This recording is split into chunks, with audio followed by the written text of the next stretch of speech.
Hey everybody, welcome back to our virtual open house this week. Today we want to show you around the fire engine. So we'll start up front here. This is engine 82. We're up on the north side of town today. Not too much going on the front bumper here, but we do have some very important stuff. Mainly our hydrant hose here. This is what we can connect to a fire hydrant for when we need to secure a water supply. We do have a small attack line here. We call it a trash line, more for a rubbish fire or dumpster fire, maybe a car fire. Let's come around this side here.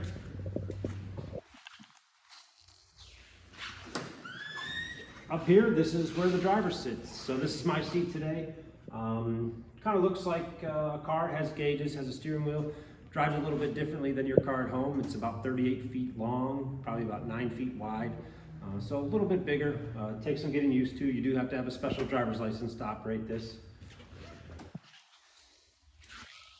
Moving back here, in this cabinet, we have our advanced life support medical equipment. So we carry all the same equipment that we would have on the ambulance. We just obviously lack the ability to transport. Why do we have this? We have this so if the ambulance is out, we can still get firefighter paramedics onto the scene to start treating the patient. So we always have this stuff on there. Both the fire engines in Villa Park carry the same advanced life support equipment. Moving back here, we have our pre-connect lines. These are our attack lines. They're what we would most likely use on most fires that we go to. They're pre-connected to the engine. They're built for rapid deployment. Everybody trains on these really hard. Up top there, you can kind of see the pump panel. So the driver of the fire engine, his job is also to connect to the fire hydrant and then pump water through the hoses. So when he's at a fire, he's going to operate up there. These are some of his connections here that he could make if we were going to add additional lines. There's some that you'll see on the other side as well. So we'll come back to this cabinet. In here, we just have a few extra appliances and adapters that we might need, some spare nozzles. If the driver does have to go inside the fire, he has his air pack right there. We keep a small tool bag and an electric fan that we can use to clear smoke out of an area. In this small cabinet, we just have some extra air bottles for our air packs. Up here, we have some water rescue stuff. We have more on the other side, but we have throw bags. We have a rescue boogie board that we can use and some life safety rope. And then the last cabinet is our saw cabinet. We carry a chainsaw and a circular saw. We also have a reciprocating saw and some fuel for them. You come around back here, you can see we have up top in our hose bed, we have a variety of hoses. Each one kind of has a different situation we might use it for. We have supply line if we need to connect to a hydrant that's farther down the street. We have a bigger 2.5 hose where we need a lot of water. And we have smaller attack lines similar to our pre-connects up front.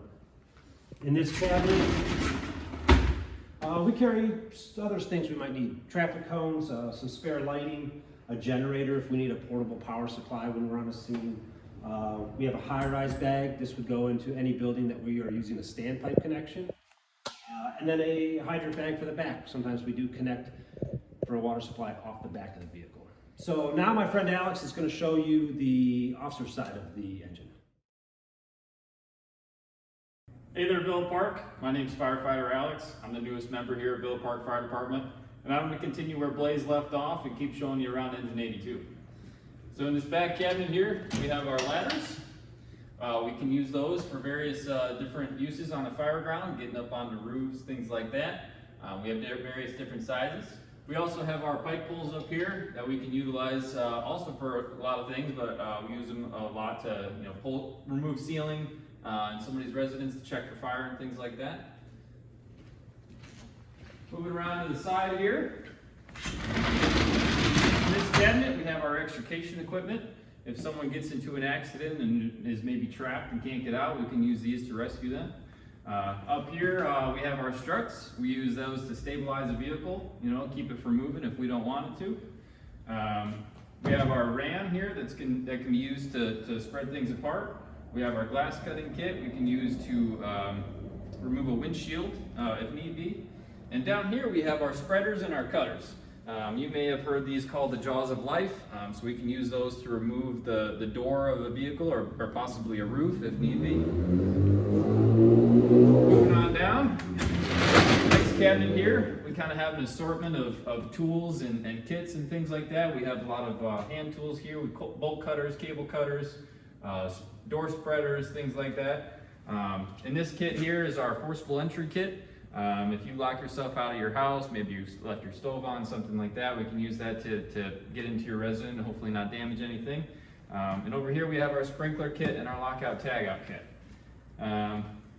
In this cabinet over here, we have 2 different kinds of extinguishers, and we also have an extra spare SCBA bottle. In this cabinet here, kind of a similar story. We have another kind of extinguisher, and we have 2 more SCBA bottles, this one being a little bit bigger for some special case uses. This cabinet here, this is what we call our RIT cabinet. This is called our RIT pack. It's called the Rapid Intervention Team. Basically, if one of our own goes down, one of our firefighters goes down in the building, we bring that in, and it has an SCBA bottle in it, that we can use to help get them out. We also have various different rope bags in here that we can use for search and rescue. We can also use them for utility rope, things like that. Down here is all our cribbing. Again, kind of utilized with the struts. We use that to crib a vehicle to make sure that it doesn't move if we don't want it to. Moving on down, here's more of a pump panel. And like you saw on the other side, we also have our attack lines here that we can pull from either side. In this cabinet here is our water rescue equipment. We have various different sizes of suits so that every member of the department, no matter what your size, can fit into one. We have another rope bag that we can use. Down here we have a backboard and another pike pole.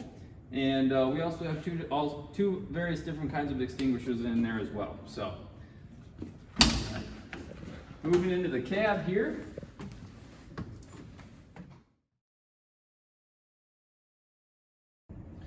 All right, so now that we're inside, this is my seat today. And as you can see, right in the back of the seat here, we have our SCBA. It's situated in the back of the seat like that. We have the straps kind of up here, so that way when we're on our way to a call, we can put it on, so that way when we get there, we're ready to go. We also have various tools and things like that. We have flashlights over here. We have some hand tools over here. We have an axe and a sledgehammer. And then up here we have some hazardous material monitoring equipment, gas meters and things like that, so that way we can monitor those things when we're on a call. And now I'm going to turn it over to Lieutenant Frank Reposh, and he's going to continue with the engine tour. Hi, I'm Lieutenant Frank. I'm the leader of the crew. On the way to a call, I use my computer here to get information from the dispatcher over at DUCOM to show us where we might be going and what we're going for. I also have mapping on here so I can look up hydrants or any other information that might help me on the way to the call or find our way to the call. One of the fun pieces of equipment I have in here is a thermal imaging camera. We use it for search and rescue, especially during fires. Also, we can locate the seat of a fire, and the camera is nice because it helps us see through smoke. If I also need to get a hold of DUCOM, I can call them on the radio.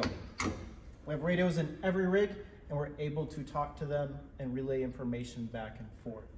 That's just a couple of the fun things I have here in our rig. We'd like to invite you down to the station when we can. And that concludes our tour today. Hope you had a good time and stay safe.